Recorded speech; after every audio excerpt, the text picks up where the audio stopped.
Assalamualaikum kids. You know who I am? I am your teacher from Nexus Schooling System. Today we are going to read chapter number 1 of class 5. This is the book of science. You can see that for class 5. Best of luck. Open your book with me. मेरे साथ आप लोग book खोलेंगे.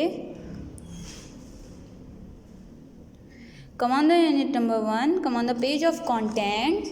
That is the unit, titles and the topics. सबसे पहले ये unit का number है. उसके बाद ये यूनिट का टाइटल है जो क्लासिफिकेशन ऑफ एनिमल्स. क्लासिफिकेशन का मतलब होता है कि हर चीज़ को अलग अलग करके रखना. ठीक है, वो मैं आपको आगे चैप्टर में समझाऊंगी क्लासिफिकेशन असल में होती क्या है. And that is the topics you have to read. Come on the page number 1. As you can see that this is the unit number 1, classification of animals. What? Read with me, classification of animals.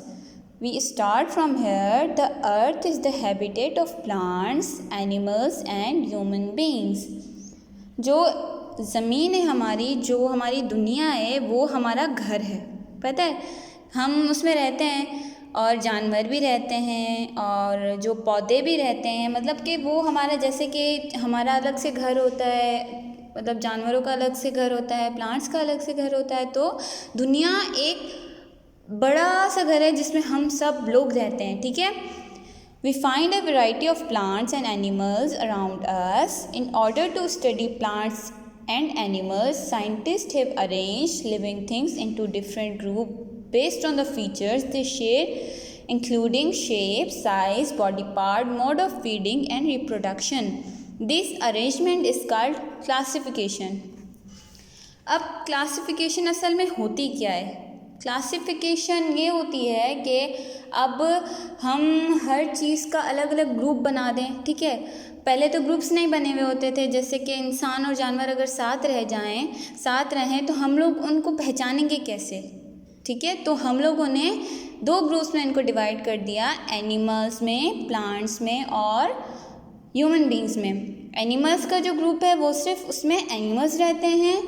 Plants का जो group है उसमें दरख्त आ जाते हैं, पौधे, fruits वगैरह. और ह्यूमन बींग्स मतलब हम इंसान. तो ऐसे ग्रुपिंग को बोलते हैं क्लासिफिकेशन.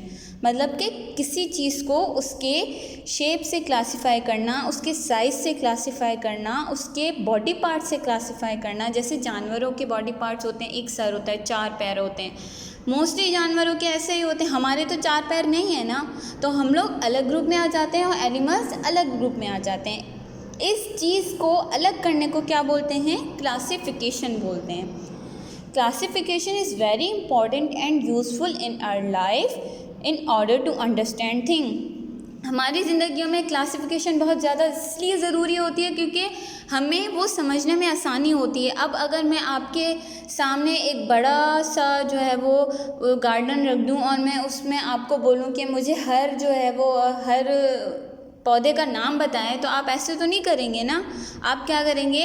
एक तरह के पौधे को अलग रख देंगे, दूसरे तरह के पौधे को अलग ग्रुप में. अब जैसे रोज़ है और लिली है, दोनों फ्लावर्स अलग अलग हैं. ठीक है, अब आप लिली को लिली के ग्रुप में रखेंगे और रोज़ को रोज़ के ग्रुप में रखेंगे.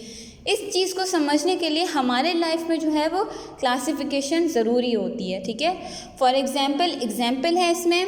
इन a shop of clothes item are classified according to their use, colour, size, brand और अदर फीचर.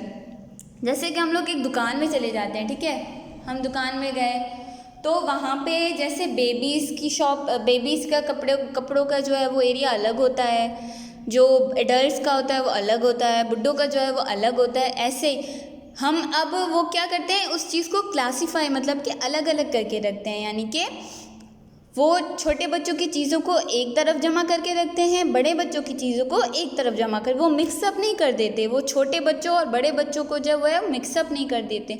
ठीक है, अब एक्टिविटी 1 पे आ जाते हैं. You have to write your homework.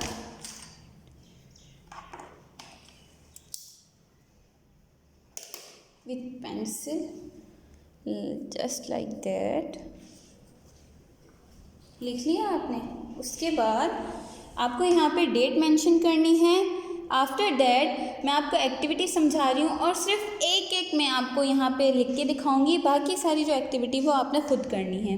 Classify the following items at the grocery shop in their appropriate columns. मतलब कि हम एक ग्रोसरी की शॉप पे जा रहे हैं, मतलब कि हम लोग जा रहे हैं कहाँ पे, मतलब कि जहाँ पे वेजिटेबल्स होते हैं, घर का सामान होता है, जैसे बड़े बड़े सुपर मार्केट्स होती हैं। तो हमें क्या करना है, अब हम जा रहे हैं तो हमें वेजिटेबल शेल्फ में वेजिटेबल्स लिखने हैं, फ्रूट शेल्फ में फ्रूट लिखने हैं, और हाउस होल्ड जो घर में आम चीज़ें होती हैं जो यूज़ होने वाली वो, ठीक है। तो क्या करेंगे, सबसे पहले वेजिटेबल, इनमें से कौन कौन सा जो है वो वेजिटेबल है? पोटैटो वेजिटेबल होता है जी, बिल्कुल। पोटैटो क्या होता है? वेजिटेबल होता है। तो हम लोग यहाँ क्या लिखेंगे? पोटैटो। वेजिटेबल के पोर्शन में क्या लिखेंगे? पोटैटो। एक हो गया। अब आते हैं फ्रूट के शेल्फ में। अब फ्रूट के शेल्फ में ऑब्वियसली फ्रूट ही होगा ना, वो वेजिटेबल तो नहीं लिखेंगे। तो हमको क्या करना है, इन तीनों चीज़ों को क्या करना है, अलग करना है। ये हमें 7 दी गई हैं। अब हर किसी का ग्रुप है, वेजिटेबल्स का ग्रुप अलग है, हाउस होल्ड शेल्फ का ग्रुप अलग है, और फ्रूट का शेल्फ अलग है। तो हम लोगों ने वेजिटेबल के शेल्फ में पोटैटो लिख दिया। अब फ्रूट, इसमें से आप मुझे बताएं कि कौन कौन से हैं। Here is a banana, grapes. तो बनाना क्या है? फ्रूट है, हम लोग को पता है क्योंकि ग्रुप्स बने हुए हैं। सिर्फ हमको क्या करना है, उनको क्लासीफाई करके लिखना है, मतलब कि पहचान करके उनकी लिखना है। उसके बाद घर में यूज़ होने वाली चीज़ें क्या क्या होती हैं? सोप हो गया, साबुन हो गया, तो हम क्या लिखेंगे? यहाँ पे सोप लिखेंगे।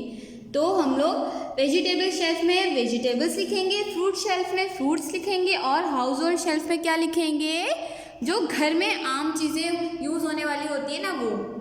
कम on the next page, tune it. Come on the next page number 2. The classification of items save our time. If the item were mixed together, it would be difficult to find them.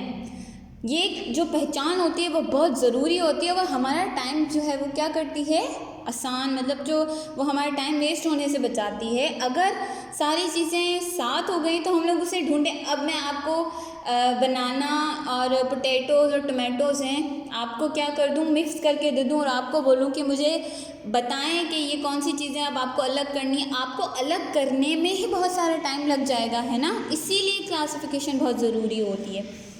Living things are classified into following major groups. The animals of each group is unique in their features, which are different from the other groups.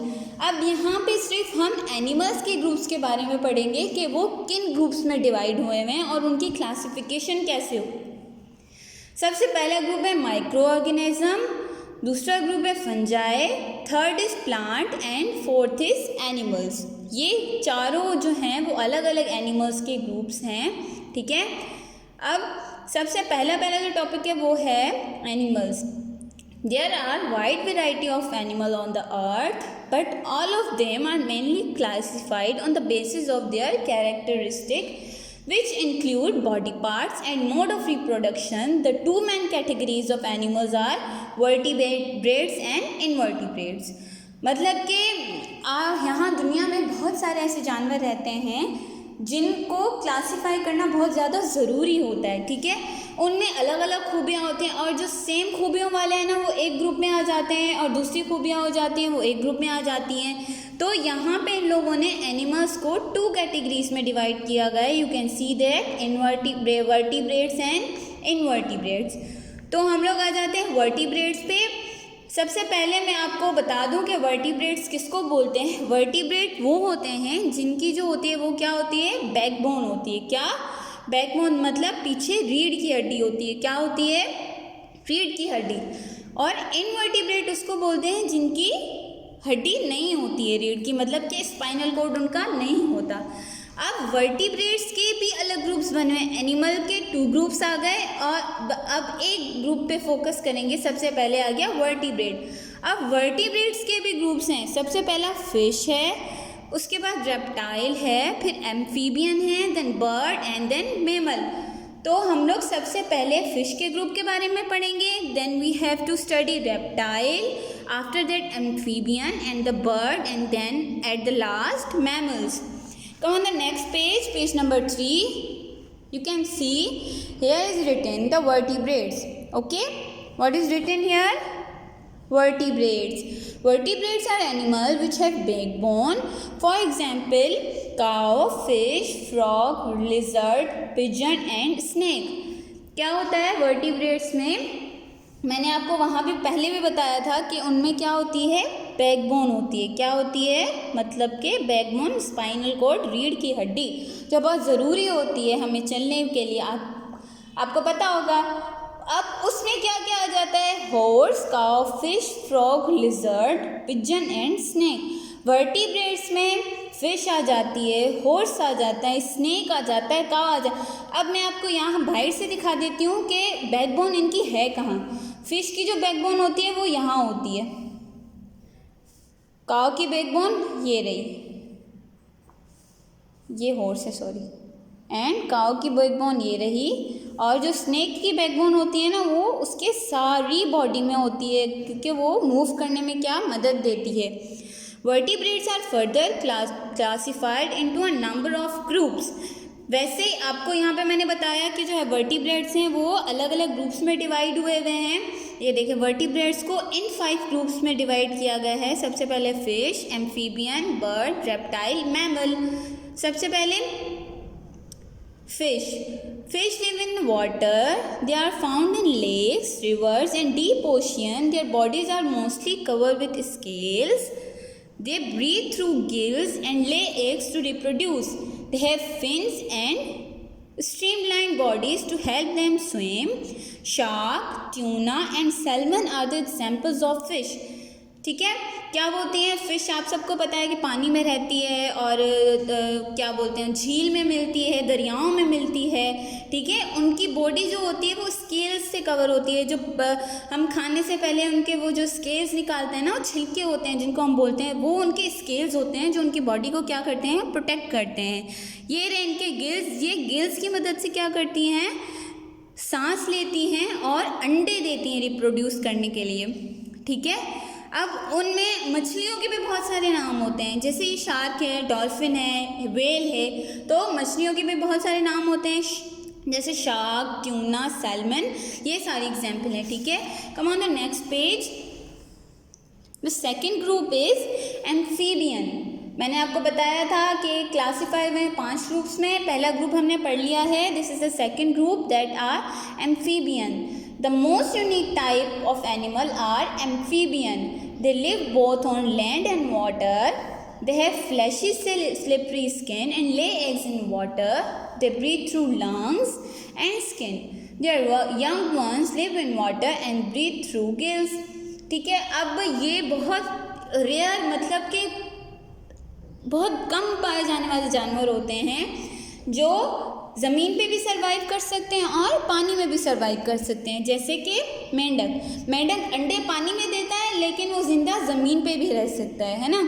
जैसे कि Newt, ये पानी में भी रह सकती है और लैंड पे, मतलब कि खुश्की पे भी रह सकती है. ठीक है, इनके पास लंग्स होते हैं और ये इनकी जो स्किन होती है वो बहुत स्लिपरी होती है. आप अगर कभी मेंढक को उठाएं ना, तो आपके हाथ में नहीं आएगा, क्योंकि वो बहुत स्लिपरी होता है. ठीक है, अब सिर्फ ये जो एम्फीबियन, आप अगर आपसे कोई पूछता है तो एम्फीबियन क्या है, तो आप बस उसको जस्ट ये बताइएगा, एम्फीबियन वो जानवर होते हैं जो खुश्की पे भी रह सकें और पानी में भी रह सकें. कम on the next group, reptiles. They have rough, hard skin with scales. They breathe through lungs and lay their eggs on land. Snakes, lizard, turtle and crocodile are example of reptiles. ये जो reptiles होते हैं उनकी जो skin होती है ना, वो बहुत रफ़ होती है और बहुत सख्त होती है. जैसे कि कछुए की जो स्किन है वो बहुत ऊपर से सख्त होती है ना, और ये मगरमच्छ की बहुत मतलब कि रफ़ होती है और उसको हम लोग हाथ लगाते हैं तो हमें वैसे तो हम हाथ नहीं लगाते, बहुत ख़तरनाक होता है, लगाना नहीं चाहिए। कछुआ हमने देखा है उसका जो ये वाला पार्ट होता है बहुत रफ़ होता है। तो ऐसे जानवर जो ऊपर से बहुत रफ़ लगते हों और जिनकी जो स्किन है वो बहुत सख्त हो, वो क्या कहलाते हैं? रेप्टाइल्स कहलाते हैं। क्या कहलाते हैं? रेप्टाइल्स कहलाते हैं। ये भी एग्स देते हैं लेकिन पानी में नहीं देते, लेकिन ज़मीन पे देते हैं। एम्फीबियन में ये जो अंडे हैं ये पानी में देती हैं। एम्फीबियन जो ग्रुप है ना उसके जानवर अंडे पानी में देता है और रहता लैंड पे है, लेकिन रेप्टाइल है वो अपने जो अंडे हैं वो ज़मीन पे ही देता है। कम on the next group, the birds. ये साथ साथ भी पढ़ते जाइएगा। फ्रॉग, न्यूट, ये एम्फीबियंस हैं। रेप्टाइल में टर्टल और क्रोकोडाइल आ जाता है, लिजर्ड भी आ जाती है, ठीक है। Birds, their bodies are covered with feathers. Birds have lungs to breathe. They have hollow light-weighted bones which help them to fly. Birds also have wings to fly high in the sky. Birds lay eggs with the hard shells. Eagles, sparrow and pigeon are the example of birds. Birds जो होती हैं वो उनकी body सारी किससे cover होती है? Feather से। फीदर किसको बोलते हैं? परों को बोलते हैं। किसको? परों को बोलते हैं। वो भी जो ब्रीथ करते हैं वो लंग्स के ज़रिए करते हैं और उनकी जो बॉडी में जो हड्डियाँ होती हैं ना वो बहुत कम वेटेड होती हैं, बहुत ज़्यादा लाइट वेटेड होती हैं। मतलब कि जो उनको उड़ने में, जैसे आपका वज़न ज़्यादा होगा तो वो नीचे चीज़ आएगी ना, तो इनका वज़न ज़्यादा नहीं होता। इसीलिए नहीं होता क्योंकि वो आसमान में ठीक तरह से उड़ सकें। और ये जो अंडे हैं अपने उसमें नेस्ट में देती हैं, जैसे घोंसला जिसको बोलते हैं हम लोग, ठीक है। उसमें ईगल, स्पैरो, पिजन। ईगल आपको पता है चील को बोलते हैं, स्पैरो आपको पता है चिड़िया को बोलते हैं, पिजन मतलब कबूतर, हैं मतलब ये मुर्गी। ये देखिए अपने नेस्ट में बैठी हुई और अंडे दे रही है ना। कम on the next page, page number 5। Next जो है लास्ट आपका, उससे पहले मैं आपको कुछ बताऊंगी। बर्ड्स हैव बीक, जो है वो उनकी जो परिंदे हैं उनकी चोंच भी होती है बहुत लंबी, जो उनका मदद करती है। ये जो है वो परिंदा to suck nectar from flowers, to crack seed, to catch fish, to catch flies. मतलब कि ये नेक्टर जो वो बीज को चाहिए होता है ना नेक्टर, वो उसमें सक कर लेती हैं फ्लावर से, तो उनको इसमें मदद देती है। ये जो है वो दानों को है वो खाने में मदद देता है। ये जो चोंच है वो मछली पकड़ने में मदद आती है और ये फ्लाइज मतलब कि मक्खियाँ। नेक्स्ट ग्रुप इज मैमल्स, ठीक है। Mammals are the most organized and advanced class of animals. They are vertebrates with special features. Mammals give birth to their babies. Most mammals live on the land and some live in water. They have well-developed legs to walk, run or hop. Lion, elephant, goat, cow, rabbit and cat are the example of mammals that live on the land. ये जो mammals का जो group है ना वो सबसे well organise, मतलब अच्छी तरीके से क्लासीफाई हुआ वाला, मतलब कि वो मैमल्स क्या होता है, जो आप बच्चे पैदा, वो अंडे नहीं देते मैमल्स। सबसे पहली जो उनकी खूबी है वो ये है कि वो अंडे नहीं देते, वो बच्चे पैदा करते हैं, ठीक है। मैमल्स जो है वो ज़मीन पे भी होते हैं और पानी में भी रहते हैं, ठीक है। वो जो वेल होती है ना, ब्लू वेल, वो मैमल है, वो बच्चे पैदा करती है, वो अंडे नहीं देती।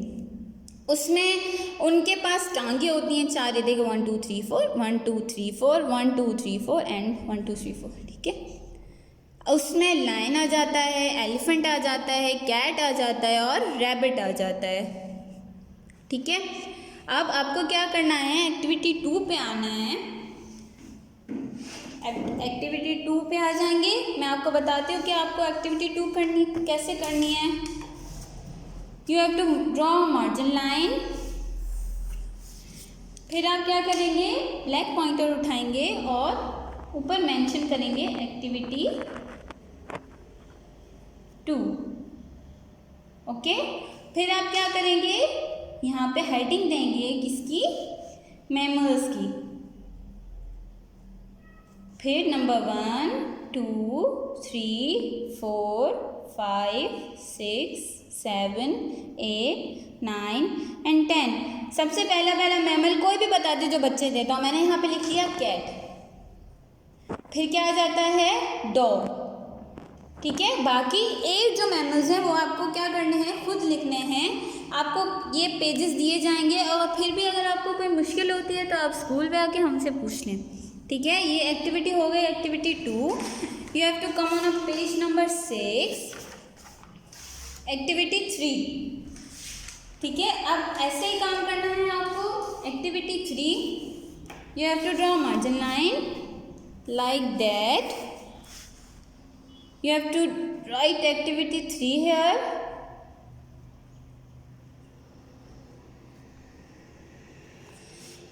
बोल क्या रहा है यहाँ पे? बोल रहा है complete the following chart by give examples of each group of vertebrates. ठीक है, वर्टिब्रेट के हर ग्रुप के 5 जो हैं वो एनिमल्स आपको लिखने हैं। यहाँ पे नहीं लिखने हैं, आपको ये काम यहाँ करना पड़ेगा, क्योंकि अगर यहाँ करेंगे तो यहाँ पे आपके जगह नहीं होगी। तो आप लोग क्या करेंगे? सबसे पहले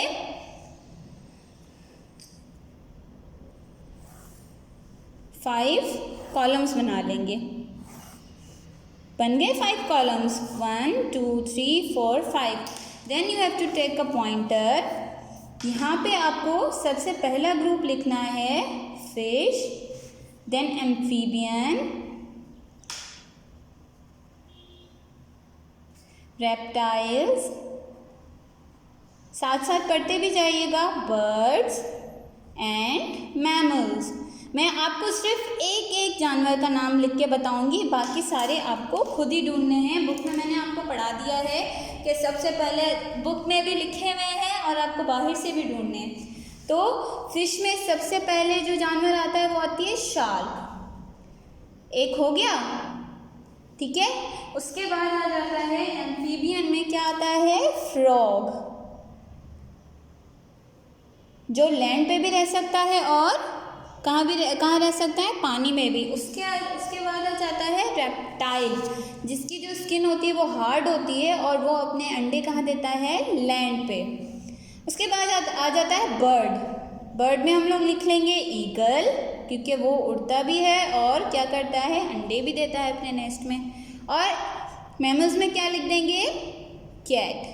ऐसे ही आपको 5 नाम लिखने हैं। मैंने आपको एक नाम लिख के बता दिया है। You have to write 5 names in each column. ये आपको समझ में आ गई activity?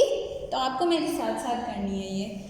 Come on the next topic. Invertebrates हम लोगों ने समझ लिया, अब हम लोग क्या समझेंगे? इनवर्टिब्रेट्स। क्या? Invertebrates are the animals which have no backbone. Almost 97% of all animals are invertebrates. Some of them have shell, tough skin on the outside. This is called external skeleton. Other invertebrates like jellyfish and earthworm have no skeleton at all. For example, mosquito, spider, snail, worm and jellyfish. क्या invertebrates मैंने आपको बताया था कि विच have no backbone, जिनकी backbone क्या होती है? वो नहीं होती। ठीक है, तो वो लोग अपने जो है वो जो अपने खुद को कैसे प्रोटेक्ट करते हैं? ये देखिए शेल्स हैं, ये भी इसका शेल है, ये इसका शेल है, वो उस खुद को ऐसे प्रोटेक्ट करते हैं। ठीक है, सारे वर्टिब्रेट्स की जो है वो इनवर्टिब्रेट्स की जो एग्जाम्पल है वो ये रही, spider, earthworm, jellyfish, octopus, snail. Come on the next activity, activity number 4। बस यहाँ पे आपको होमवर्क पेंसिल से शो करना है। ये वाली एक्टिविटी आपको बुक में ही करनी है। ठीक है, classify the animals into their appropriate columns. ये सारे एनिमल्स आपको दिए गए हैं, इनमें से आपको वर्टिब्रेट्स अलग करके लिखने हैं और इनवर्टिब्रेट्स अलग करके लिखने हैं। वर्टिब्रेट्स में सबसे पहले क्या आ जाता है? गॉड आ जाता है, तो हम लोग वर्टिब्रेट्स में क्या लिखेंगे? गॉड लिखेंगे। और यहाँ पे आप देख सकते हैं कि इनवर्टिब्रेट्स में कौन सी एग्जाम्पल दी गई है? स्नेल की एग्जाम्पल दी गई है, तो स्नेल क्या है? इनवर्टिब्रेट है। ठीक है, अब आप इनमें से ढूंढ के जो है वो वर्टिब्रेट्स को वर्टिब्रेट्स में लिखें और इनवर्टिब्रेट्स को इनवर्टिब्रेट में। 2 of the most common groups of invertebrates are worms and insect। जैसे वर्टिब्रेट्स के 5 ग्रुप्स थे, वैसे ही 2 ग्रुप इनवर्टिब्रेट्स के भी हैं, जिसमें सबसे पहला ग्रुप वर्म्स का है। They have soft long bodies with no legs, some worms live in a water, some on land and other live inside animals, plants and humans. Earthworm, roundworm and leech are the most common example of worms. जैसे बारिश होती है तो छोटे छोटे लंबे लंबे सांप निकलते हैं ना, उसको बोलते हैं अर्थवर्म। ठीक है, अब 2 इनवर्टिब्रेट्स के 2 ग्रुप्स हैं, वर्म्स और इंसेक्ट। ये जो हैं वो लीच, अर्थवर्म और टैपवर्म किस में आ जाते हैं? वर्म्स में आ जाते हैं। ठीक है, ये हो गया आपका topic. Come on the next activity. ठीक है, ये आपको क्या करना है, इसमें आपको ये छोड़ दें, आप ये ना करें, स्किप कर दें इस एक्टिविटी को। कम on the next page number 8। अब दूसरा इनवर्टिब्रेट्स का जो ग्रुप है वो है insect. Insect is the most diverse group of invertebrates on the planet earth. The bodies of insects are divided into 3 parts, head, thorax and abdomen. 3 pairs of legs are attached to the thorax. All insects reproduce by laying eggs. Butterfly or mosquito, honeybee. Many insects have wings, can fly like butterfly, housefly, cockroach and honeybee. Other insects like ants do not have wings and cannot fly. Insects में कुछ ऐसे भी कीड़े होते हैं जो उड़ सकते हैं और कुछ ऐसे भी होते हैं जो उड़ नहीं सकते। इंसेक्ट्स के जो होते हैं वो 3 मेन पार्ट्स होते हैं। सबसे पहला पार्ट होता है हेड, देन थोरैक्स और फिर एब्डोमेन। एब्डोमेन का मतलब होता है पेट, जिसमें उनका खाना जाता है। थोरैक्स का मतलब होता है जिसमें सिर्फ 3 लेग्स हों, उसको क्या बोलते हैं? थोरैक्स। और हेड तो आपको पता ही है, सर। ठीक है, देखिए यहाँ पे आपको क्लासीफाई किया हुआ है। ये इसका हेड है फ्लाई का, ये इसके फीलर्स हैं जो फील करते हैं। हम लोग जैसे हाथ लगाते हैं और मक्खी उड़ जाती है ना, तो इसी वजह से उड़ जाती है, उसको फील हो जाता है मेरे ऊपर कुछ आने वाला है। ये थोरैक्स है यहाँ तक। उसके बाद विंग्स आ जाते हैं, फिर ये एब्डोमेन मतलब पैर और पेट, और ये लेग मतलब पाँव। ठीक है, ये वाली एक्टिविटी जब आप लोग स्कूल जाएंगे तब मैं आपको करवाऊँगी। Come on the next page. अब आपको क्या करना है, आपको मार्जिन लाइन ड्रॉ करनी है और क्वेश्चन आंसर स्टार्ट करने हैं। आप लोग बड़े बच्चे हैं इसलिए मैं आपको नहीं बताऊंगी कि आपको काम कैसे करना है, मैं बस आपको बता रही हूँ कि आपको मार्जिन लाइन ड्रॉ करनी है। फिर ब्लैक पॉइंटर से आपको क्या क्वेश्चन नंबर 1 लिखना है और सवाल लिखना है, what is meant by classification. इसके इन 5 सवालों के जवाब आपको खुद ढूंढने हैं। उसके बाद नेक्स्ट एक्टिविटी में आपको समझा देती हूँ कि क्या करना है। Define the following terms and give example of each. ठीक है, पहले वर्टिब्रेट्स को डिफाइन करना है, उसके बाद इनवर्टिब्रेट्स को, और एग्जाम्पल्स आपको साथ लिखने हैं। ये आपको काम पेजेस में करना है, इन पेजेस में। थर्ड में आ जाते हैं, describe and draw the distinct body features of following groups of vertebrates and invertebrates. अब भी आपको यहाँ पे 5 ग्रुप्स दिए गए हैं। पहले फिश के बारे में लिखेंगे और एक फिश बनाएंगे, फिर एम्फीबियन के बारे में लिखेंगे, फिर एम्फीबियन यहाँ पे एक बना देंगे जैसे कि फ्रॉग, फिर रेप्टाइल के बारे में लिखेंगे, फिर रेप्टाइल जैसे कि क्रोकोडाइल या टर्टल। उसके बाद बर्ड के बारे में लिखेंगे, and you have to draw a bird. And mammals, यहाँ पे भी सेम चीज़ करनी है, और यहाँ पे आपको क्या बनाना है, मैमल बनाना है। एक्टिविटी आपको कहाँ करनी है, बुक में ही करनी है। ठीक है, complete the following chart by giving example of each group invertebrates. अब वर्म्स की एग्जाम्पल है और इंसेक्ट है, दोनों में से कोई एक एग्जाम्पल आपको लिखनी, कोई 2-2 एग्जाम्पल से लिख दें, बहुत काफ़ी हो जाएगा। जैसे वर्म्स में मैंने यहाँ पे लिख लिया अर्थवर्म, और यहाँ पे लिख लिया मैंने हनी बी। आपको एक और आप अपनी तरफ से भी लाजमी लिखिएगा। हमने एक लिख दिए, अब आप दूसरी लिखिएगा यहाँ पे। ये रहा आपका पूरा काम। आपको कोई भी मुश्किल, आप घर स्कूल आ सकते हैं। अपना बहुत सारा ख्याल रखिएगा। अल्लाह हाफिज़ बच्चों।